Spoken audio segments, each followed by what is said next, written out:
오늘은 오직 예수 그리스도 이 제목, 이 타이틀을 가지고 하나님 말씀을 같이 나누기를 소망합니다. 오늘 본문의 내용을 잠시 말씀드리면 바울이 드디어 예루살렘으로 갔죠. 예루살렘으로 가서 이제 성령께서 그곳에 가면 결박당할 것이다라고 그렇게 말씀을 예언을 하신 그 예루살렘으로 드디어 사도 바울이 이제 들어가게 되었습니다. 그곳에서 야고보를 만나게 됩니다. 여기서 야고보는 예수님의 동생이에요. 이미 그 사도 야고보는 죽임을 당했고 이때 아마 죽임을 당했을 거예요. 그리고 지금 예루살렘 교회의 수장은 베드로와 야고보입니다. 이 야고보는 특별히 예수님의 동생으로서 이제 그 예루살렘 공의회 때 그것을 이렇게 그 결정된 사항을 발표한 그런 어떻게 보면 가장 수장이죠. 가장 수장이고 영향력이 있는 그러한 모든 예루살렘 교회뿐만 아니라 모든 교회의 사실은 대표격이라고 할 수 있습니다. 그래서 사도 바울이 그동안의 모든 전도여행의 과정과 결과를 이제 야고보와 그 장로들 앞에 보고를 했어요. 그랬더니 이제 야고보와 그 장로들이 그 보고를 듣고 하나님께 영광을 돌렸습니다. 근데 중요한 건 영광을 돌린 건 감사하고 좋은 일인데 이제 사도 바울에게 그와 같이 말을 합니다. 20절 말씀을 다시 한번 보실까요? 20절 말씀 같이 읽겠습니다. 시작. 그들이 듣고 하나님께 영광을 돌리고 바울더러 이르되 형제여 그대도 보는 바에 유대인 중에 믿는 자 수만 명이 있으니 다 율법의 열성을 가진 자. 자 보십시오. 그들이 듣고, 여기서 그들은 야고보 일행이에요. 야고보와 장로들이 듣고 그 보고를 듣고 하나님께 영광을 돌리고 바울에게 형제여 당신도 아는 바와 같이 유대인 가운데 믿는 자가 수만 명이다. 여기서 믿는 자라는 건 예수를 믿는 자예요. 유대인들 가운데 예수를 믿는 자가 이미 수만 명이라는 것은 굉장히 많다는 뜻이에요. 수만 명일 수도 있겠지만 정말 엄청나게 많은 사람이 유대인 가운데 예수를 믿었다라는 사실이에요. 근데 그 유대인들의 특징이 뭐예요? 다 율법에 뭐예요? 열성을 가진 자래요. 자, 이게 여러분 잘 생각해 보셔야 됩니다. 유대인들 가운데 예수 믿는 사람들이 수만 명이에요. 많다는 소리입니다. 이게 사실 사도 바울의 성과죠. 성과기도 하고 또 다른 사도들이 여러 그런 통로를 통해서 예수 그리스도를 전파했을 거예요. 그러니까 그 예수 그리스도에 대한 그 전도를 듣고 그 말씀을 듣고 이들이 예수를 믿게 되었어요. 그 사람들이 유대인들 가운데 수만 명이 있다라는 거예요. 근데 그들의 특징은 뭐냐? 율법의 열성을 가진 자예요. 그러니까 이들은 율법도 지키면서 예수도 믿는 자들입니다. 율법도 지키면서 예수를 믿는 자. 뭔가 이게 반대되는 그런 느낌이 있죠. 누구와 반대가 되나요? 사도 바울이 전한 복음과 뭔가 반대가 되고 있어요. 그래서 지금 21절 보실까요? 21절 시작. 내가 이방에 있는 모든 유대인을 가르치되 모세를 배반하고 아들들에게 할례를 행하지 말고 또 관습을 지키지 말라 한 다음을 그들이 들어. 그러니까 예수를 믿는 자들이 유대인 가운데 예수를 믿는 자들이 율법의 열성을 가진 자들인데 사도 바울이 어떻게 가르쳤는가 하면 뭐예요? 어떻게 가르쳤는가? 모세를 배반하라 이렇게 가르쳤다라는 거예요. 모세를 배반하라. 그리고 아들들에게 할례를 행하지 말아라. 그리고 관습을 지키지 말라라고 가르쳤다라는 거예요. 바울이 그렇게 가르쳤다라는 거예요. 그래서 이들이 지금 뭐예요? 분개하고 있다라는 거예요. 그러니까 야고보가 지금 바울에게 그와 같이 지금 경고를 하고 있는 겁니다. 경고를 하고 있는 거예요. 그러니까 네가 지금 예수를 믿는 그 유대인들에게 그와 같이 가르쳤다라는 그 말을 그 사람들이 듣고 지금 분개하고 있고 분노하고 있고 심지어 너를 죽이려고 하고 있다라는 이 사실에 대해서 사도 바울에게 지금 말하고 있는 것이에요. 그래서 지금 사도 바울이 굉장히 위협 가운데 빠졌다라고 지금 말을 하고 있는 것입니다. 그래서 이제 권면을 하는 것이죠. 권면을 어떻게 했냐면 우리 가운데 서원을 한 네 사람이 돼요. 여기서 서원은 나시린의 서원을 말할 거예요. 나시린의 서원을 한 사람이 있는데 이 사람이 거의 지금 기간이 만료가 됐어요. 너는 가서 결례를 행하라. 결례라는 것은 그 나시린 서원을 한 사람들을 깨끗하게 하는 거, 정결하게 하는 것이. 이들이 뭐 실수할 수 있고 잘 지키지 못할 수 있는데 그들을 정결하게 하는 그러한 의식이 있었던 것 같아요. 그러한 결례를 행하라. 그리고 이들이 이제 이 서원이 만료되었다라는 것을 성전에 가서 그것을 이제 머리를 깎음으로 그것을 이제 보고하라 이렇게 말을 했다라는 거예요. 그걸 네가 하라는 거예요. 바울, 네가 가서 해라. 왜냐하면 바울이 그렇게 하는 것을 보면 사도 바울은 듣던 바와 같이 율법을 지키지 말게 하고 또 모세를 배반하고 할례를 폐하게 만들고 여러 가지 관습과 관례를 없게 하는 자가 아니라는 사실을 사람들에게 알리려는 그러한 의도가 있다라는 거예요. 그러니까 야고보가 지금 사도 바울을 보호하고 있는 것이에요. 사도 바울이 그 말을 듣고 그렇게 행합니다. 가서 이제 성전에 들어가서 이제 결례를 행하고 이제 그들에게 머리를 깎게 함으로, 그러니까 돈을 주어가지고 머리를 깎게 하는 그런 의식이 있었던 것 같아요. 그래가지고 머리를 깎게 해서 이들이 서원이 만료되었다는 걸 보고하고 이제 그렇게 합니다.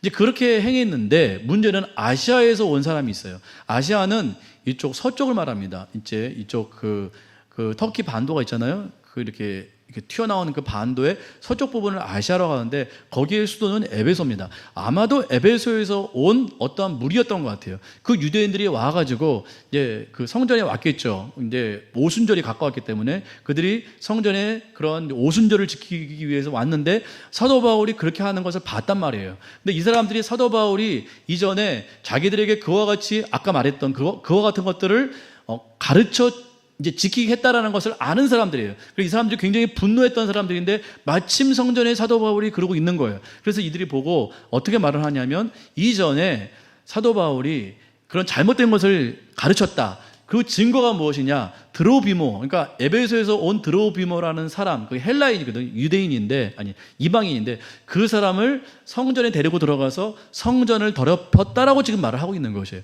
그러니까 이 아시아에서 온 유대인들이 바울에 대해서 굉장한 분노를 갖고 있었는데 그들이 그걸 이제 사도 바울이 성전에서 그렇게 하는 것을 보고서 그들이 착각을 한 겁니다. 오늘 본문에 보니까 사도 바울은 사실은 드로비모를 데리고 성전에 들어간 일이 없고 그냥 길에서 함께 다녔을 뿐인데 사람들은 그걸 보고 오해한 거예요.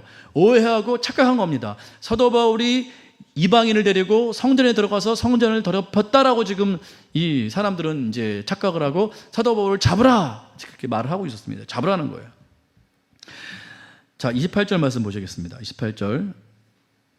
시작. 외치되 이스라엘 사람들아 도우라. 이 사람은 각처에서 우리 백성과 율법과 이곳을 비방하여 모든 사람을 가르치는 자인데 헬라인을 데리고 성전에 들어가서 이 거룩한 곳을 더럽혔다. 사실은 아니지만 그 사람들은 그렇게 알고 있었다라는 거예요. 그러니까 이 사람들은 그렇지 않아도 사도 바울에 대해서 굉장한 분노를 갖고 있었어요. 굉장히 이렇게 죽이려는 마음을 갖고 있었어요.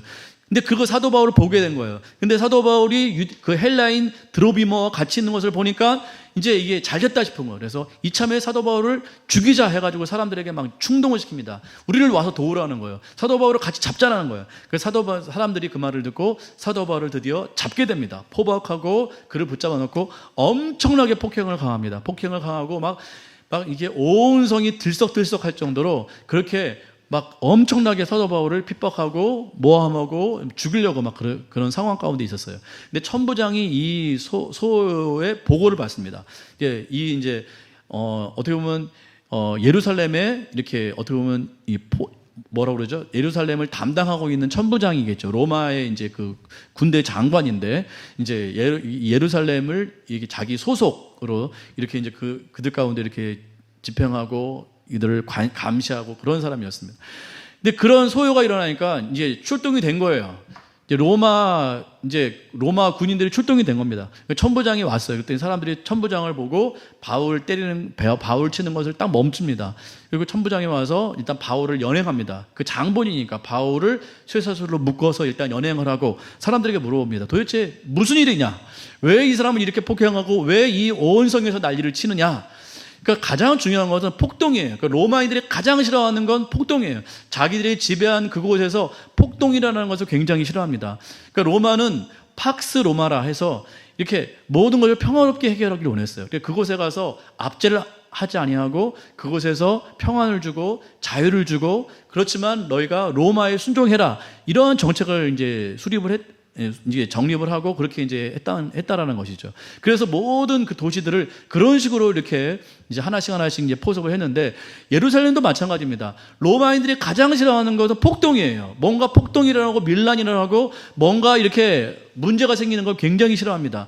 그런 일이 있으면 바로 출동을 해가지고 그것을 압제하고 막 그런 일들이 있었어요.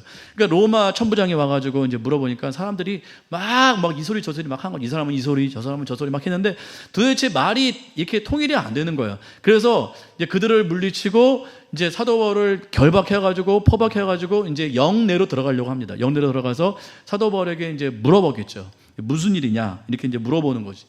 이제 사도 바울이 이제 헬라 말로 이제 천부장에게 이제 말을 했을 때 네가 어떻게 헬라 말을 아느냐? 그리고 오해를 하죠. 네가 혹시 뭐 이렇게 막 그 소동과 뭐 이런 것들을 일으키는 그 애굽인이 아니냐 그랬을 때 사도 바울이 나는 그 사람이 아니다. 난 그 사람이 아니고 나는 유대인이다. 길리기아 다소에서 이렇게 출신인 나는 유대인이다. 이렇게 그들에게 말을 그 천부장에게 말을 합니다. 그리고서 내가 이제 사람들에게 말할 수 있느냐? 그랬을 때 허락을 해줍니다. 이제 여기까지가 오늘 본문이에요. 그러니까 제가 좀 장황하게 얘기를 했고 본문 내용이 오늘 좀 내용이 길기 때문에 제가 이렇게 여러 가지 설명을 드렸습니다. 자, 중요한 것은 사도 바울이 성령께서 예언한 대로 예루살렘에 들어가서 사도 바울이 포박을 당하고 엄청난 폭행을 당합니다. 그러니까 이게 사도 바울을 보호하기 위해서인지 모르지만 이 사람들이 너무 사도 바울을 폭행하고 죽이려고 하니까 군인들이 사도 바울을 들고 갑니다.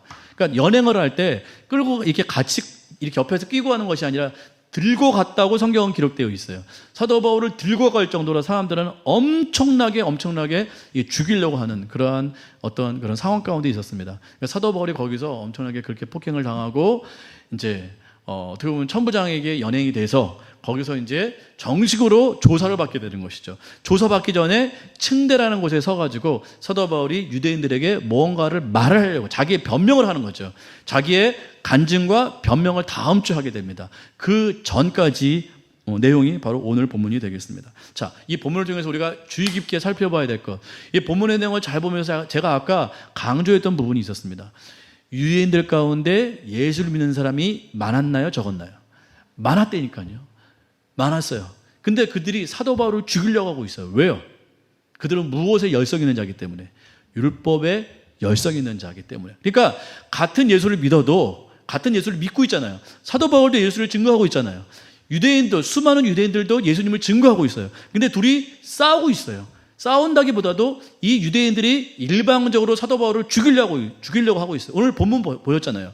온 예루살렘 성이 들썩들썩할 정도로 사도 바울을 폭행하고 죽이려고 하고 막 그렇게 난리를 쳤단 말이죠. 그래서 천부장이 출동할 정도로 엄청난 그런 소요 사태가 일어나게 되었다라는 것이죠. 도대체 왜 그럴까? 같은 예수를 믿고 있잖아요. 같은 예수를 믿고 있는데 사도 바울이 전한 무엇 때문에 무엇이 문제가 되어서 이 예수를 믿는 유대인들이 지금 분노가 일어나고 사도 바울을 죽이려고 하고 있는 것인가? 이게 오늘 문제의 핵심이라는 것이. 다른 것의 핵심이 있는 것이 아니고 오늘 이 소요 사태의 가장 중요한 그 문제의 그 촉발되는 그 어떤 근원, 그건 바로 같은 예수를 믿고 있으면서도 이 유대인들은 율법에 열성이 있었으므로 말미암아 사도 바울을 죽이려고 했고, 사도 바울이 양보를 했나요? 사도 바울이 양보를 했으면 일은 끝나요. 나도 율법을 지킨다. 나도 율법을 지키고 너희들이 하는 할례를 행하고, 물론 사도 바울이 나는 그걸 거부하지 않는다라고 말하지만 사도 바울이 양보하지 않는 어떤 부분이 있었습니다. 사실 아까 그들이 말하는 게 맞아요. 모세를 배반하라고 그들은 말했지만 사실 모세가 전한 모든 율법과 모든 가르침에 대해서 이 사도 바울이 예수로 그리스도로 말미암아 다 성취되었다라고 말을 하고 있습니다. 그리고 그들이 말한 할례, 아들들에게 할례를 행하지 말라. 그러니까 아들에게 할례를 행하지 말라라고 말했다기보다도 그 아들에게 행한 그 할례로 말미암아 너희가 의롭다고 인정될 수 없다. 그러니까 이제는 민족적인 어떠한 신앙은 끝났다. 예수 그리스도로 말미암아 이제 온 민족이 그분의 이름으로 말미암아 구원받을 수 있다라는 것을 증거했다라는 거예요. 근데 유대인들에게는 이게 엄청난 문제가 되는 거예요. 율법을 행하지 말라고 지금 말하고 있는 것이고, 그다음 그들이 이제까지 지켰던 여러 가지 관례와 율법과 관습을 이제 폐하라고 그렇게 말을 했다라고 그들이 인식을 하게 된 것입니다. 그 말을 한 건 맞긴 맞아요. 근데 중요한 것은 그 없애는 게 중요한 것이 아니고 그 모든 관례와 법칙과 할례와 율법과 그 모든 것들을 누가 이루셨습니까? 예수 그리스도로 말미암아 다 이루어졌다라는 거예요. 예수님께서 다 이루셨어요. 사도 바울은 그것을 강력하게 말하고 있었습니다. 어떻게 알 수 있어요? 서신서를 보면 알 수 있어요. 특별히 로마서나 갈라디아서나 에베소서를 보면 사도 바울이 거기에 대해서 분명히 말합니다. 그 부분에선 절대로 타협이 없어요. 타협이 없습니다. 그러니까 아마도 갈라디아서를 보면 갈라디아에 가서 누가 너희에게 다른 복음을 알려주더냐, 너희는 어찌하여 내가 전한 복음이 아닌 다른 복음, 이상한 복음을 너희가 듣느냐, 이렇게 사도 바울이 거칠게 말하고 있거든요. 근데 여기 와서 다른 복음을 전한 사람은 바로 아까 아시아에서 온 그런 사람들이에요. 그들은 예수를 믿어요. 그들은 예수를 믿는데 율법도 열성적으로 믿는 사람들이에요. 열성적으로 지키는 사람들. 그 사람들이 갈라디아에 와서 예수를 믿는 그 순수한 사람들에게 와서 너희가 예수만 믿어서는 구원 못 받는다, 율법을 더하여 지켜야만, 율법도 지키고 할례도 받고 관례와 관습도 다 따라야만 너희가 하나님의 백성이 되는 것이고 너희가 진짜 구원을 받는 언약의 백성이 되는 것이지, 예수만 믿어서는 안 된다라는 거예요. 그러니까 도대체 이 사람들은 예수를 어떻게 믿었을까요? 예수를 구원자라고 믿었겠죠. 구약에도 보면 메시아에 대한 얘기가 많이 나옵니다. 그들에 대한 심판과 회복을 말하면서 장차 오실 메시아에 대해서 분명히 말하고 있어요. 유대인들도 이걸 알고 있어요. 그래서 지금도 메시아를 기다리고 있습니다. 근데 이 사람들이 예수를 믿었다는 것은 그 메시아, 성경에서 말한 그 메시아가 바로 예수 그리스도라는 것까지는 인정을 한 것 같아요. 그 메시아가 바로 예수 그리스도다. 그들이 들었겠죠. 그분의 능력과 그분의 이적과 그분의 말씀과 그분의 엄청난 그러한 표적들을 그들이 들었고 봤겠죠. 그래서 그분이 바로, 이 예수가 바로 그 메시아다라는 사실을 그들이 믿고 알았겠죠. 알고 믿었겠죠. 그러나 중요한 것은 뭐예요? 그들이 여전히 갖고 있던 그러한 관습들은 버리지 않았다라는 거예요. 율법을 지켜서 그들이 의롭게 되고 할례를 받아서 언약의 백성이 되고 여러 가지 관습과 관례를 지켜서 그들이 다른 민족과 차별이 되는 그러한 구별된 민족이라는 이 어떻게 보면 민족적 정체성을 버리지 못했다라는 것입니다. 그래서 사도 바울은 그걸 깨고 있어요. 깨고 있는데 이제 그걸 깨고 있는 사도 바울을 엄청나게 미워하고 핍박하고 심지어 죽이려고 하고 있다는 거예요. 이상하지 않아요? 같은 예수를 믿고 있는데 한쪽에서 한쪽을 죽이려고 하고 있어요. 이게 오늘의 키포인트입니다. 왜 같은 예수를 믿으면서 이러한 일이 벌어질까? 사도 바울은 왜 양보를 안 했을까? 이 사람들은 왜 그걸 양보하지 않았을까? 아니, 예수면 되는 거 아니에요? 근데 같은 예수를 믿으면서도 이 유대인들은 율법을 지키는 자들이기 때문에 사도 바울을 죽이려고 하고 있어요. 사도 바울도 양보하면 되잖아요. 근데 죽기까지 양보를 안 하고 있는 거예요. 이게 도대체 무슨 일입니까? 이게 그렇게 중요한 일인가? 예수만 믿으면 되는 거 아닌가? 우리는 그렇게 생각할 수 있는데 그건 그런 간단한 문제가 아니라는 것입니다. 오늘 핵심 중에 핵심은 예수를 믿으면서 다른 것도, 다른 비진리도 함께 겸하여 믿는 것은 문제가 된다는 것이에요. 다시요.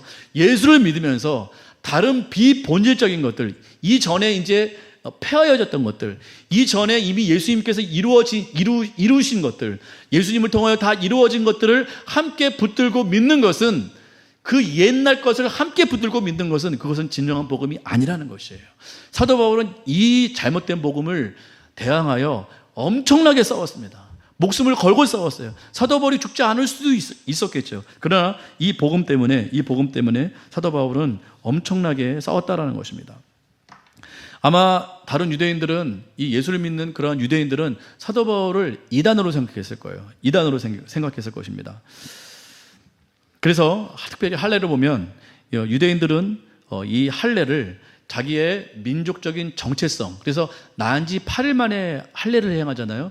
물론 남자에게만 행하지만 그 남자가 대표였기 때문에 그들이 그 할례를 받음으로 말미암아 우리는 언약의 백성이라는 사실을 그들이 인침을 받은 것과 똑같습니다. 그러니까 인정을 받는 거예요. 그러니까 그들의 민족적인 어떤 정체성은 할례로 증명이 되는 것이죠. 근데 그 사도 바울이 할례가 아니라 믿음으로 구원받는다고 하니까 이들은 이게 용납이 안 되는 것이에요. 그러니까 믿음이 있음에도 불구하고, 예수를 믿는 믿음이 있음에도 불구하고 할례를 폐하니까, 할례가 아니라고 하니까 이들은 참을 수가 없었다라는 것입니다. 또 두 번째는 뭐예요? 수많은 그런 교리들. 그러니까 할례를 받은 그런 언약의 백성들은 하나님께서 주신 그 율법을 지켜야만 됐었어요. 시내산에서 주신 그 율법이 있잖아요. 거기에 613가지의 율법 플러스 그들이 그 율법을 잘 지키기 위해서 또 여러 가지 규례들을 만들어냈습니다. 여러 가지 규칙들과 규례들을 만들어냈어요. 그 모든 것들을 완전하게 지켜야만 그들은 언약의 백성이 될 수 있다라고 믿고 있었어요. 왜냐하면 모세가 그렇게 말을 했기 때문에. 그러니까 이해가 되죠. 모세가 그렇게 율법을 주었고 하나님을 통하여 율법을 받았고 그것을 전파했고 또 그렇게 말을 했습니다. 너희가 율법을 지키지 않으면 너희가 심판을 받고 징계를 받는다. 분명히 들었기 때문에 그들은 그것이 전부라고 생각했습니다. 그래서 우리는 할례를 받은 언약의 백성으로서 우리는 율법을 잘 지켜서 우리는 그러한 거룩한 백성, 의로운 백성이 될 수 있다라고 그들은 생각을 했다라는 것입니다. 사도 바울이 그 부분을 공격하자 그들은 견딜 수가 없는 거예요. 이해가 안 되는 거예요. 이해가 안 되는 거예요. 우리는 여태까지 율법을 지켜가지고 거룩한 백성으로 살아왔는데 그게 아니라고 하니까 이들이 참을 수가 없는 것입니다. 그 수많은 그러한 또 수많은이 아니라 성전이 있었죠. 그러니까 이 하나님의 백성들이 적어도 1년에 3차례 모여야 되는 그곳은 바로 성전이었습니다. 적어도 성전에 3번 이상 와야만 되었어요. 유월절, 또 오순절, 무슨 절? 수장절, 장막절. 그러니까 이 3번의 절기 때는 반드시 와야만 됐었어요. 그리고 죄를 지면 왔어야 됐고, 여러 가지 또 제사를 드리려면 왔어야만 됐었고, 적어도 3번은 예루살렘 성전에 와야만 됐었습니다. 왜요? 성전이 하나님이 계신 곳이기 때문에. 이들에게는 성전이 하나님이 계신 곳이에요. 그곳에서 하나님께서 말씀하시고 그곳에서 그들의 죄를 용서하시고 그 곳 가운데 하나님께서 나타나셔서 그들 가운데 은혜를 베푸시기 때문에 그들은 반드시 그렇게 성전에 모여야만 됐었습니다. 근데 사도 바울이 그게 아니라고 하니까 이제는 성전이 아니고 성전에 하나님이 계신 곳이 아니고 예수님께서 오셔가지고 성전이 되었다고 말하니까 그건 참을 수가 없는 것이죠. 자, 요한복음 1장 12절 13절을 찾아보시겠습니다. 요한복음 1장 12절 13절 말씀 같이 보시겠습니다. 잘하는 말씀이죠. 요한복음 1장 12절 13절 시작. 영접하는 자 곧 그 이름을 믿는 자들에게는 하나님의 자녀가 되는 권세를 주셨으니 이는 혈통으로나 육종으로나 사람의 뜻으로 나지 아니하고 오직 하나님께로부터 난 자. 사도 요한이 분명히 말하고 있습니다. 요한복음은 사실은 가장 늦게 쓰여진 성경이라고 사람들은 이렇게 말을 하고 있습니다. 사도 요한은 분명히 말하고 있습니다. 영접하는 자 곧 예수 그리스도의 이름을 믿는 자들에게 하나님의 자녀가 되는 권세가 주어졌다라는 거예요. 이건 뭘 지금 대항하고 있어요? 할례를 대항하고 있는 거예요. 할례를 받아서 언약의 백성이 되는 게 아닙니다. 이제는 영접하는 자, 곧 그 이름, 예수 그리스도의 이름을 믿는 자, 진심으로 믿는 자가 하나님의 자녀가 되는 권세가 있는 것이에요. 그러니까 할례를 받아서 그들이 그 하나님의 언약의 백성이 되는 것이 아니라는 것입니다. 사도 요한이 분명히 말했고 사도 요한뿐만 아니라 우리가 잘 아는 사도 바울도 이 부분에 대해서 강력히 말하고 있습니다. 이제는 할례를 받아서가 아니라는 거예요. 할례가 먼저가 아니라는 거예요. 로마서를 보세요. 로마서를 보면 할례가 먼저냐 믿는 것이 먼저냐 아브라함이 믿는 그 믿음이 먼저냐 그렇게 말을 하고 있잖아요. 그 이스라엘 백성이 할례를 받는 것은 그 나중 일이에요. 이미 그 할례 이전에 아브라함의 믿음이 있었다라고 사도 바울은 말하고 있다라는 것입니다. 할례는 마음에 하라고 말하고 있죠. 할례를 받은 받게 하는 하나님의 뜻이 뭡니까? 너희가 할례를 받음으로 너희가 마음을 정결케 하라. 성경이 말하고 있죠. 너희는 육체의 할례를 행하지 말고 마음의 할례를 행하라. 구약 성경이 말하고 있거든요. 그러니까 이들이 정결한 백성이 되라는 뜻이지 이 할례를 받았음으로 말미암아 우리는 언약의 백성이야. 자동적으로 언약 백성이야. 이 의식을 거쳤기 때문에 나는 언약의 백성이야. 지금으로 말하면 나는 세례를 받았기 때문에 나는 그런 사람이야. 이렇게 말할 수 없다라는 것이에요. 하나님께서 할례를 이스라엘 백성에게 주신 것은 자동적으로 그 표를 받아서 자동적으로 그 언약의 백성이 되라고 주신 것이 아니라는 것입니다. 물론 당연히 그 몸에 할례를 행하는 것이지만 할례를 행하게 하신 그 이유는 그들이 마음의 껍질을 벗기고 오직 하나님만 정결하게 섬기도록 하는 그 목적이 있다는 것입니다. 지금은 어떻게 됐습니까? 사도 바울이 어떻게 말하고 있죠? 너희가 예수 그리스도를 믿으면 성령으로 인침을 받는다. 이제는 할례로 인침을 받는 것이 아니고 할례로 그 증표로 나타나는 것이 아니고 이제는 성령께서 오심으로 예수 그리스도를 믿으면 성령이 오시는데 성령이 내 안에 오심으로 내가 하나님의 자녀라는 인침을 받는다. 인침을 받는다. 인정을 받게 된다는 것입니다. 이제는 할례가 아니라고 말하고 있잖아요. 할례가 아니라고 분명히 말하고 있고 사도 바울은 그것을 강력하게 말했다라는 것입니다. 율법으로도 그들이 구원에 이를 수가 없습니다. 그들은 율법을 지켜야만, 율법을 언약의 백성으로 완전히 지켜야만 그들은 하나님의 백성이 된다라고 말을 하고 있지만 사도 바울은 절대 그럴 수 없다라고 말하고 있어요. 우리가 로마서에서 분명히 알고 있잖아요. 로마서 3장 21절 22절 함께 찾아보시겠습니다. 로마서 3장 21절 22절 찾아보십니다. 로마서 3장 21절 22절 시작. 이제는 율법 외에 하나님의 한 의가 나타났으니 율법과 선지자들에게 증거를 받은 것이라. 곧 예수 그리스도를 믿음으로 말미암아 모든 믿는 자에게 미치는 하나님의 의인이 차별이 없느니라. 그러니까 그들이 할례로 언약 백성이 되는데 그 언약 백성을 유지하기 위해선 하나님께서 주신 그 율법을 완전하게 지켜야 된다라고 생각을 했어요. 그래서 그들이 의롭게 된다라고 생각을 했습니다. 그러나 사도 바울은 그게 아니라고 말하고 있잖아요. 율법을 지켜서가 아니고 이제는 그 율법 외에 하나님의 한 의가 나타나는데 그건 바로 예수 그리스도를 믿음으로 말미암는 의라고, 모든 자에게 미치는 하나님의 의라고 말하고 있잖아요.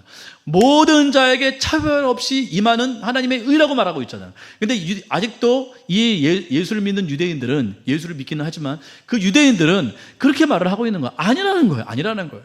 우리는 언약의 백성을 할례로 받았고 할례를 받은 그 백성으로서 반드시 율법을 지켜야만 우리는 의롭게 될 수 있다. 예수를 믿어서가 아니고 예수가 구원자라는 건 우리가 인정을 한다. 그분이 메시아라는 것을 인정을 하고 우리 민족을 구원할 거라는 것은 인정을 한다. 우리는 그렇게 믿는다. 그러나 우리는 언약의 백성으로 할례를 받았고 율법을 지킴으로 그 의로움이 존속이 되고 유지가 되고 하나님으로부터 인정받는 것은 우리는 변할 수 없다라고 유대인들은 계속해서 말하고 있는 것이에요. 이건 타협할 수 없다라고 지금 말을 하고 있는 것입니다. 그러나 사도 바울도 절대로 이 부분을 타협하지 않았습니다. 아니다. 율법의 의로는 너희가 절대로 의로워질 수가 없다. 하나님 앞에서 이제 인정받을 수 없다. 실패했지 않느냐. 너희가 실패했지 않느냐. 그것으로 말미암아 너희가 심판받지 않았느냐. 너희가 그렇게 했는데 안 됐지 않느냐. 이제는 그 율법 외에 하나님의 한 의가 나타나는데 그건 예수 그리스도를 믿는 의인데 그건 모든 사람에게 차별 없이 임하는 그 의다. 율법으로, 그러니까 할례로 말미암아 너희 민족만 받는 의가 아니고 모든 사람에게 임하는 차별 없는 하나님의 의다. 그건 오직 예수 그리스도를 믿는 믿음이다라고 지금 말하고 있다는 것입니다. 사도 바울이 이와 같이 말하니까 이게 유대인들이 뒤집어지는 거예요. 여태까지 그렇게 믿어왔습니까? 예수님께서 성전에 관한 부분은 예수님께서 스스로 말씀하셨어요. 요한복음에 보니까 뭐래요? 성전을 어떻게 하라는 거예요? 성전을 헐라. 내가 3일 만에 어떻게 하라? 어떻게 할 것이다? 내가 다시 세울 것이다. 사람들이 이게 아연실색한 거예요. 아니 40년 동안 이게 다 짓지도 못한 이 성전을 자기가 뭔데 3일 동안에 무너뜨리고 다시 세운다라는 것인가? 요한복음은 분명히 말하고 있습니다. 사도 요한은 이는 성전이 자기 힘을 나타내시려는 하나님의 그 예수님의 의도라고 분명히 성경에 말하고 있어요. 이건 어떤 학자의 해석이 아니고 신학자의 해석이 아닙니다. 예수님께서 스스로 말씀하신 거예요. 성전된 자기를 가르치기 위해서 그와 같이 말씀하셨다. 그 성전은 이제 누구예요? 예수님이에요. 예수님. 그러니까 물리적인 장소에 하나님이, 성전이란 물리적인 장소에 하나님이 임하시는 것이 이제 아니고 예수님이 곧 성전이 되셨기 때문에 이제 예수 그리스도를 믿는 그 사람 가운데 성전이 어떻게 되는 거예요? 임하게 되는 거예요. 말씀이 육신이 되어 우리 가운데 임하시면, 이 육신이 거하셨다라는 것은 바로 장막을 쳤다라는 뜻이거든요. 말씀이 육신이 되어 우리 가운데 성전으로 임하셨다는 뜻입니다. 이제는 물리적인 성전이 아님을 여러분 믿으시기 바랍니다. 그러나 예수를 믿었던 그 유대인들은 여전히 성전을 생각하고 있었어요. 그러니까 성전이 아니라고 말을 하니까 유대인들은 뒤집어지는 거예요. 성전이 분명히 하나님이 계시는데, 우리가 성전에서 제사했는데, 성전에서 절기를 지켰는데 이제는 성전이 아니라고 하니 이건 참을 수가 없는 거예요. 그래서 그렇게 사도 바울을 죽이려고 하는 거예요. 같은 예수를 믿으면서도 이와 같이 다른 그러한 현상들이 나타날 수밖에 없다라는 것입니다. 이 말씀을 통해서 우리에게 주시는 것은 다른 복음은 없다라는 거예요.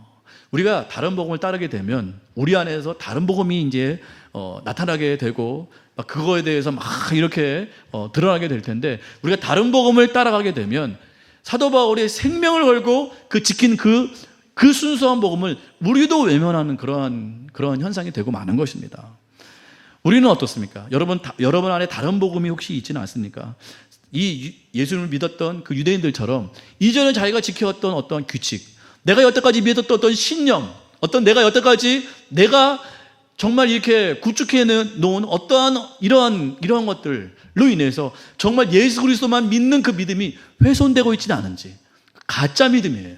가짜 믿음. 근데 우리가 예수를 믿는다고 하면서도 우리 안에 세워놓은 그런 것들 때문에 우리가 지금 가짜 믿음을 믿을 수가 있다는 것입니다. 사도 바울은 그걸 강력하게 배격했어요. 생명 걸고 반대했습니다. 그거 아니라는 거예요. 율법과 믿음이 동시에 있을 수 없어요. 할례와 믿음이 동시에 있을 수 없어요. 성전 신앙과 예수님 신앙이 동시에 우리가 믿을 수 없다라는 거예요. 여러분 잘 생각해 보셔야 돼요. 이건 굉장한 이야기입니다. 사도 바울이 목숨 걸고 싸운 일이기 때문에 그렇습니다. 이걸 우리가 지키지 않는다면 사도 바울이 목숨 걸고 지킨 복음이 이게 훼손되는 거예요. 훼손되는 거. 이건 절대로 우리가 그러한 일을 일어나면 안 된다라는 것입니다. 복음은 무엇입니까? 복음은 다른 어떤 것이 아니고 오직 예수 그리스도를 믿는 믿음으로만 우리가 구원받는다. 이게 바로 복음이에요. 이거 사람들 다 알고 이거 모르는 사람이 있어요? 다 아는데 이게 믿음으로 결부가 안 되는 거예요. 히브리서의 말씀처럼. 이들이 왜 신앙이 없는가? 왜 이들이 세상 가운데 넘어지는가? 이게 믿음으로 결부가 안 되기 때문에 그러는 거예요. 히브리서 읽고 있잖아요. 히브리서에 그 말씀이 있잖아요. 왜 이들이 믿음이 나약한가? 왜 환난의 시대에, 핍박의 시대에 이들이 자꾸만 믿음에서 떨어져 나가는가? 예수 그리스도를 믿는 믿음이 믿음과 결부가 안 되는 거예요. 그러니까 믿음이 안 되는 거예요. 신념은 있어요. 생각은 있어요. 말은 해요. 그러나 그거에 내 믿음이 안 되는 거예요. 오직 예수 그리스도를 믿어서, 예수 그리스도만 믿어서 내가 구원받는다, 구원에 이른다라는 이 하나님의 복음의 진리가 오늘 내 믿음으로 연결이 안 되는 거예요. 믿음으로 연결이 안 돼. 우리가 믿는 신념이 많이 있지 않습니까? 여러 가지 어떤 연륜. 어떤 사람은 내가 믿는 믿음을 믿고 있어요. 그게 뭔지 아세요? 내가 여태까지 어떻게 믿었는데, 내가 40년 믿었어. 나는 30년 믿었어. 나는 직분이 집사야. 나는 권사된 지 벌써 몇십 년이야. 나는 장로야. 사람들이 나를 존중하고 나를 이렇게 하고 있어. 나는 교회 오래 다녔어. 이걸 믿고 있지는 않나요, 혹시? 이게 바로 전통입니다. 이게 율법이에요. 이게 할례, 다를 바가 없어요. 그들이 그동안 계속 그런 것들을 믿어왔거든요. 근데 믿음은 그런 건가요? 복음은요, 날마다 새로워야 돼요. 복음의 감동은 날마다 새로워야 돼요. 근데 이게 없고 복음으로 말미암는 전통만 남아있어요. 전통만. 그래서 이단들이 가장 공격하는 게 뭔지 아세요? 제가 청년부 때 어떤 청년이 이단으로 가면서 저한테 그런 말을 했어요. 전에 한번 얘기했던 것 같은데, 너 도대체 왜 그쪽으로 가려고 하냐? 너 왜 이단으로 왜 가려고 하냐? 자기는 가야겠다라는 거예요. 너 왜 그러냐? 그러니까 그 세뇌를 받았어요. 벌써 세뇌를 받아가지고 가야 된다는 거예요. 도대체 왜 가야 되냐? 그랬더니 애들이 너무 믿음이 없다라는 거예요. 그러니까 교회 청년들이 다 믿음이 없어 보인다라는 거예요. 그러니까 제가 그때 몰랐는데 지금 보니까 그럴 만도 해요. 청년들 보니까 비리비리하죠. 그러니까 믿음이 있는 것도 같기도 하고 없는 것 같기도 하고, 삶을 사는 거 보면 엉망으로 살고, 와서 예배 시간에 졸고, 찬양도 제대로 안 하고, 말씀도 안 듣고, 그리고 비리비리 앉아 있으니까 이단들이 볼 땐 저건 가짜라는 거예요. 그러니까 이단들이 이 교회 사람들을 가장 정죄를 많이 하는 게 바로 가짜라는 거예요. 믿음이 없다라는 거예요. 신앙이 없다라는 거예요. 왜 이런 소리를 듣는가? 복음이 새롭지가 않아요. 우리에게는 엄청난 복음을 주셨는데 사도 바울이 그러는 거예요. 죽을 때까지 그는 이 복음의 능력으로 살아냈어요. 사도 바울은. 원래 복음은 그렇지 않습니다. 복음은 날마다 새로운 것이에요. 날마다 능력인 것이에요. 복음을 생각할 때마다 눈물이 터져 나오는 것이에요. 날마다 예배 때마다. 근데 우리가 어느 순간 복음이 관습이 되고 할례가 되었고 율법이 되었고 그들이 지키는 관습이 돼버렸어요. 복음이 하나도 능력이 없어요. 복음의 능력이 하나도 없어요. 복음하면 다 안 돼요. 복음은 알지. 예수 그리스도로 말미암아 구원받는 거 다 알지. 근데 믿음과 결부가 안 돼요. 오늘 내가 가슴 뛰게 하는, 오늘날 나를 가슴 뛰게 하는 그 능력이 안 돼요. 복음이 하나도 능력이 안 됩니다. 내가 예수 그리스도로 말미암아 내가 구원받았어. 나 같은 자가, 아무것도 없는 자가, 아무 능력이 없는 자가 내가 예수 그리스도로 말미암아 구원받았다라는 이 사실에 대해서 아무런 감각도 없고 감격도 없고 능력도 없고 생명도 없습니다. 그러니까 이단들이 그렇게 들어와서 잘못된 걸로 끌고 가는 거예요. 왜? 거기 살아있는 것 같으니까. 이단 보세요. 살아있는 것 같아요. 얼마나 일사불란하고 얼마나 막 능력 있어 보입니까? 막 한마디 하면 척척척 지키고 막 사람들이 몰려오고 막 예배가 막 박수 막 힘있게 치고 막 이러니까 뭐 너무 살아있는 것 같아요. 그러니까 이단들이 그렇게 기존의 교회를 공격하고 있습니다. 왜 우리가 이런 수모를 당해야 됩니까? 우리가 복음을 붙들지 않고 있어요. 복음의 능력을 모르고 있어요. 우리가 관습을 믿고 있어요. 내 어떠한 능력을 믿고 있습니다. 특별히 세상에서 이렇게 살다 온 사람들은 세상의 관습을 가지고 예수를 믿어요. 이게 초신자들의 가장 큰 문제입니다. 초신자들은 자기가 교회를 좀 다니면 교회는 이런 곳이구나 하고서 자기가 세상에서 이렇게 사용했던 그런 방법을 가지고 그게 복음이래요. 이거 엄청난 문제입니다. 그들의 관습을 가지고 그게 복음이고 그걸 신뢰하고 있어요. 열심히 살아야 된대요. 그게 복음이래요. 그러니까 복음이란 말을 하되, 잘 들어보세요. 복음이란 말은 다 하는데 복음에 담긴 의미는 다 달라요. 복음을 말하는 의미는 다 달라요. 열심히 사는 게 복음이래요. 열심히 말씀대로 사는 게 복음이래요. 세상에서 승리하는 게 복음이래요. 이게 다 달라요. 복음을 똑같이 말하는데 다 다른 말을 하고 있어요. 사도 바울이 말한 복음과 유대인들이 말한 복음이 달라요. 지금 달라요. 서로 싸우고 있어요. 그러니까 진정한 복음을 찾아야 되는데 세상에서 살다 온 그 세상 사람, 그 예수 믿는 지 얼마 안 된 사람은 세상에서 말하는 그 바르게 사는 게 있어요. 정직하게 사는 것, 의롭게 사는 것, 성실하게 사는 것, 또 열심히 사는 것. 이게 복음이래요, 이게. 이렇게 사는 게 복음이래요. 세상 사람들에게 어떤 좋은 모습을 끼치는 게 복음이래요. 근데 사도 바울은 그게 아니라고 말하고 있는데 복음의 핵심은 모르고 있어요. 너무 가슴칠 일입니다. 복음의 핵심은 뭐예요? 예수 그리스도예요. 오직 예수 그리스도. 예수 그리스도를 진짜 믿으면 그 사람은 변하게 돼 있어요. 사람들은 그렇게 말하고 있어요. 열매가 보여야 된대요. 열매가 있어야 그 사람의 믿음이 진짜인지 가짜인지 알고 있어요. 그건 반만 맞는 얘기예요. 어떤 사람은 똑바로 살아야지 그게 믿음이지, 엉망으로 살면서 믿음 하는 거 다 가짜다. 물론 야고보서의 말씀대로 열매가 있어야 되는 건 맞아요. 그러나 순서가 바뀌었어요. 믿음이 뭡니까? 열매가 먼저입니까? 믿음이 먼저예요? 열매가 먼저예요? 믿음이 먼저예요. 예수 그리스도, 잘 들어보세요. 복음이라는 것은 우리가 예수 그리스도를 온전히 믿게 되면 예수 그리스도의 그 복음의 역사가 내 삶 가운데 반드시 영향을 미치게 되어 있습니다. 그리고 정말 그 복음의 역사로 말미암아 예수 그리스도를 믿는 그 믿음으로 말미암아 내 삶이 감사함으로 넘치게 되고 기쁨으로 넘치게 되고 자원함으로 넘치게 되어 있어요. 여러분 믿으세요? 강요가 아니에요. 율법은 뭐예요? 강요예요. 강요. 네가 하나님의 자녀야? 그럼 이렇게 살아야 돼. 그렇지 않으면 너는 심판이야. 이게 율법의 특성이에요. 율법의 속성입니다. 그러나 복음은요, 강요하지 않아요. 내 삶을 녹여냅니다. 예수 그리스도의 그 놀라운 은혜와 예수 그리스도의 그 놀라운 복음의 능력이 나를 녹여내는 거예요. 그래서 뭐예요? 감사함으로 그 일을 하게 돼 있어요. 감사함으로. 그렇지. 나에게 주신 이 은혜가 헛되지 않게 하기 위해서 내가 정말 예수 그리스도를 따르는 그러한, 예수님께서 말씀하신 그러한 삶을 살아야겠다. 내가 자원함으로, 감사함으로, 은혜로, 기쁨으로 그렇게 예수님을 따라가게 되어 있다는 것입니다. 그게 성경에서 말하는 복음의 핵심이에요. 강요가 아니고 강제가 아니고 압박이 아니고 협박이 아니라는 거예요. 근데 이 사람들 그렇게 알고 있고 그렇게 믿고 있어요. 그거 안 지키면 아니라는 거예요. 그러니까 열매가 있어야 되는 건 맞아요. 그러나 순서가 굉장히 중요합니다. 열매가 있어야, 물론 성경이 그렇게 말해요. 열매로 알지라고 말하고 있는데 그건 특별히 앞에 본문을 보면 그건 거짓된 사람들을 말하고 있는 거예요. 거짓된 자들을 어떻게 분별할 수 있니? 그건 열매로 알리라, 이렇게 되어 있어요. 근데 어떤 사람의 신자가 아직 열매가 안 나타날 수 있어요. 아직 믿음으로 아직 그것이 변하고 있는 과정일 수 있어요. 근데 그 과정을 생략하고 그냥 그 사람의 그 모습만 보고 아니라고 말하는 것은 잘못됐다라는 것입니다. 중요한 건 예수 그리스도를 믿음이 내 안에서 충만하게 될 때 자동적으로 성령으로 말미암아 내 안에 성령의 그 열매들이 드러나게 되어 있다라는 것입니다. 근데 이 은혜를 몰라요. 이 은혜를 모르고 감격이 없다 보니까, 내 안에 예수 그리스도 믿는 감격이 없다 보니까 자꾸만 우리가 이렇게 믿음이 연약해지고 교회에 와도 재미가 없고 예배에도 흥분이 안 되고 찬양해도 능력이 안 되고 기도해도 은혜가 없고, 그런 일이 왜 벌어지느냐? 내가 진짜 예수 그리스도를 믿지 않기 때문에 그래요. 예수 그리스도를. 예수 그리스도가 오늘 찬양 있잖아요. 예수 때문에 내가. 너무 좋은 찬양이에요. 복음을 아는 사람이 그 찬양을 작사했을 거예요.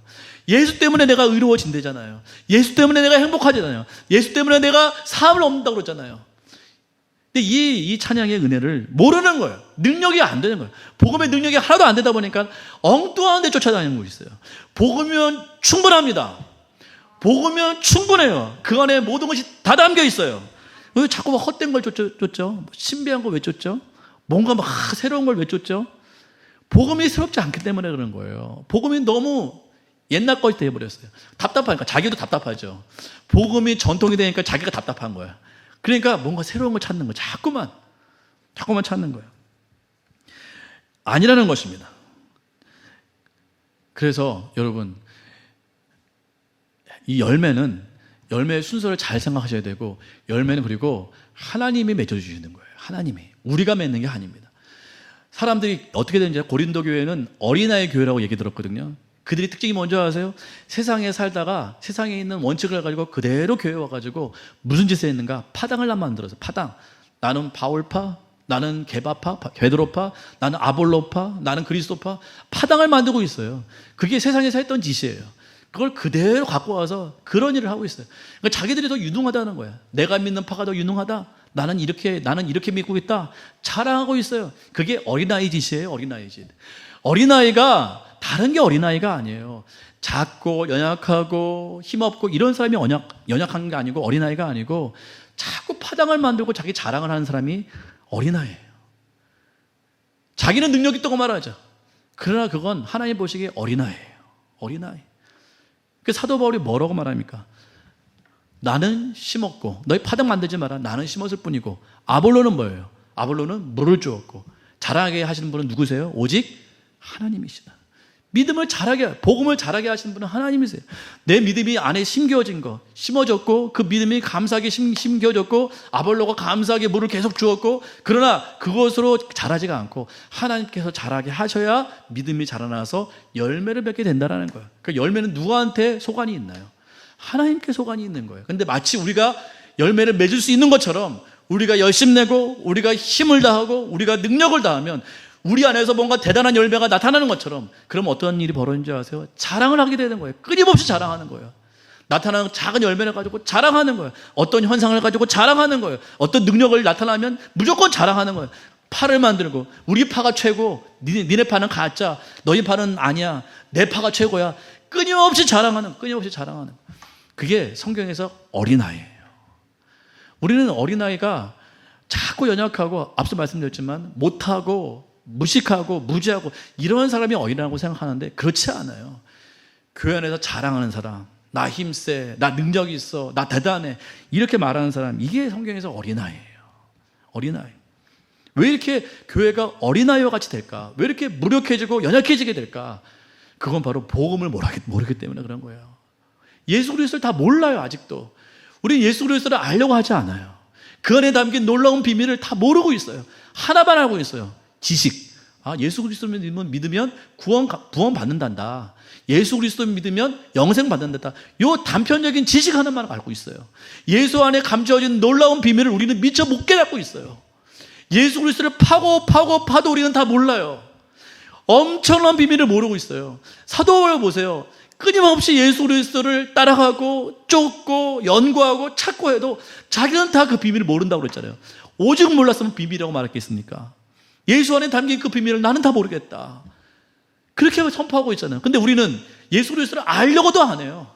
그냥 구원받는 거 그거 하나만 알고 있고 다 엉뚱한 짓을 하고 있어요. 엉뚱한 거 찾고 있어요. 아니요. 우린 예수 그리스도께 집중하셔야 돼요. 예수 그리스도 믿는 것에 집중하셔야 돼요.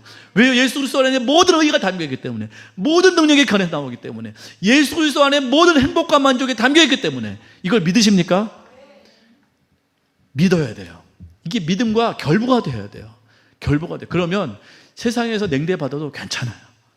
내 안에 예수 그리스도가 있는데 그게 뭐가 문제가 되겠어요?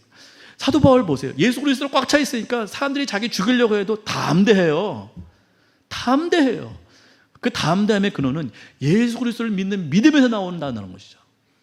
그 안에는 놀라운 능력이 담겨있기 때문에. 근데 우리는 다 모르고 있어요.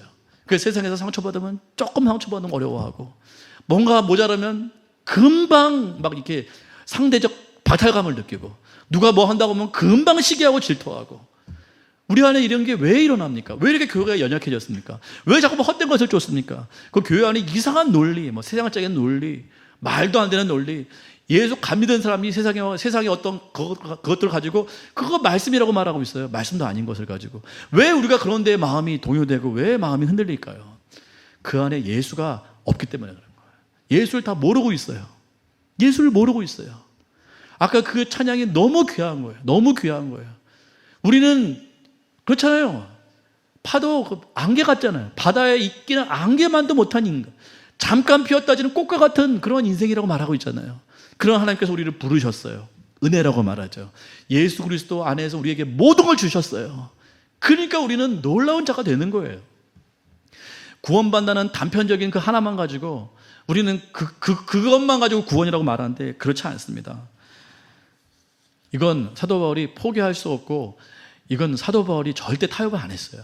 그러니까 같은 예수를 믿는다고 하면서 어떤 사람은 엉뚱한 걸 믿으면서 예수 믿는다고 말하고 있고, 어떤 사람은 진짜로 예수를 믿는다고 하면서 예수를 믿고 있고, 또 다른 사람들은 이걸 믿고 있으면서 예수를 믿는다고 하고 있어요. 그러니까 교회 안에 복음이라는 말을 하면서도 다 다르다라는 거예요. 그 사람들이 서로 싸우고 있다라는 것이에요. 오늘 본문 핵심은 그겁니다. 아, 그렇구나. 예수를 믿는다고 하면서도 다르게 믿고 있으면서 그걸 가지고 싸우고 있구나. 죽일 듯이 싸우고 있구나. 사도 바울은 절대 포기하지 않았구나. 생명 걸고 진짜 복음을 지켰구나. 여러분은 어떻게 하시겠습니까?